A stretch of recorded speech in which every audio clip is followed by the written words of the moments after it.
ก่อน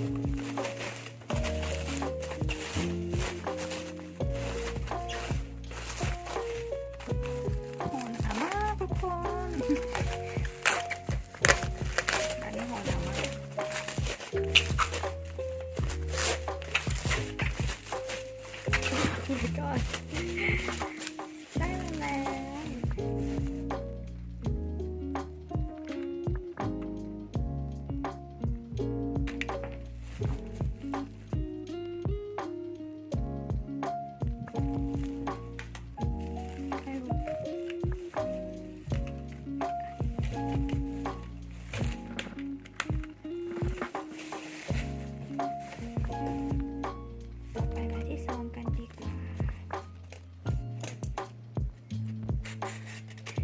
สั่งการ์ดเยอะมากเลยนะคะอันนี้ก็เป็นการ์ดเช่นเดียวกัน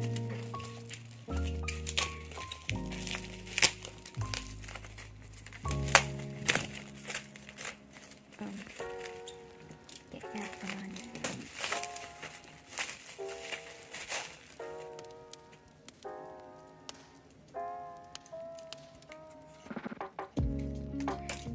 เป็นการ์ดรวมนะคะ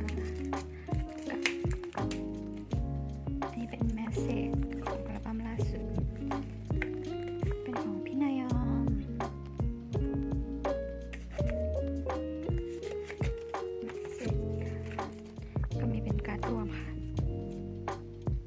น่ารักมากเลยโอเคมาต่อกันที่พัสดุนี้กัน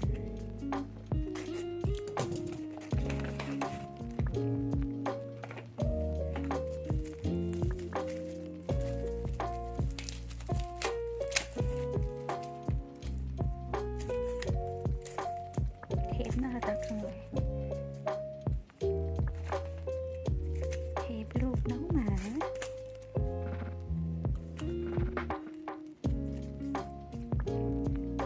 ได้ของแถมมาด้วยนะคะเราสั่งเป็นใบนี้เป็นด้านหน้านะคะเป็นแมสเซจเหมือนกันแล้วก็มีของแถมเป็นมินะน่ารักมากเลยค่ะขอบคุณมากค่ะ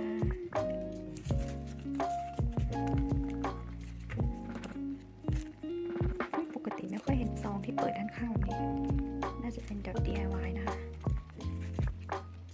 เก็บไปต่อที่อันต่อไปเลยดีกว่า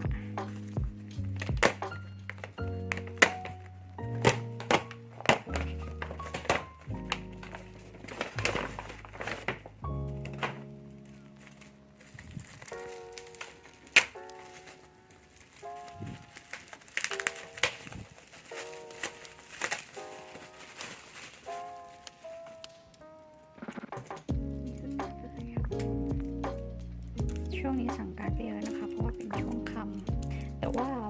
แกะบั้มไปแล้วว่าของร้านไม่ได้มาลงให้ทุกคนได้ดูเลยคือแกะบั้มไปแล้วแกะแบบของหลายอย่างมา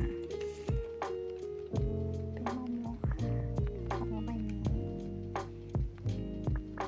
แล้วก็การรวมเหมือนกันค่ะเดี๋ยวไว้จะมาอัปเดตแฟ้มเก็บการ์ดให้ดูนะคะคือตอนนี้ซื้อไส้แฟ้มมาเยอะมากเดี๋ยวก็จะมาจัดน้องเข้าแฟ้มกันดีกว่า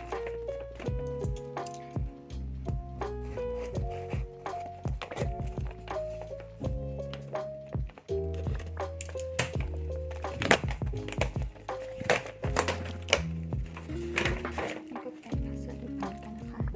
จากแอดทวิตนี้นะคะน่ารักมากเลย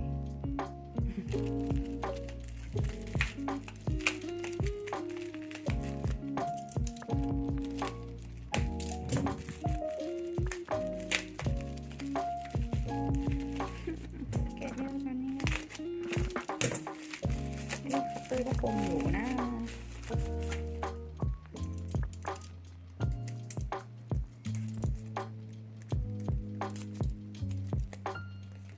แช่งใบนี้ค่ะ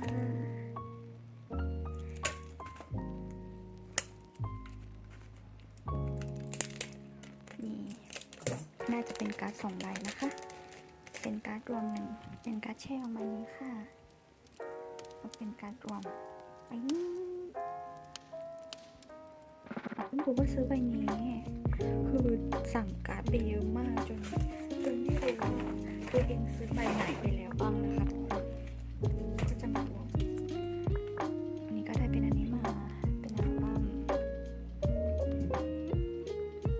ก็จะมีการ์ด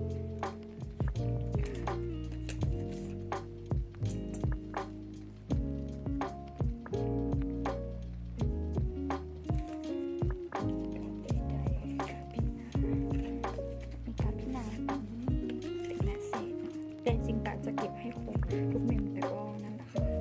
แต่เราแค่นี้ก็หมดไปเยอะแล้วโอเคนะคะสำหรับภา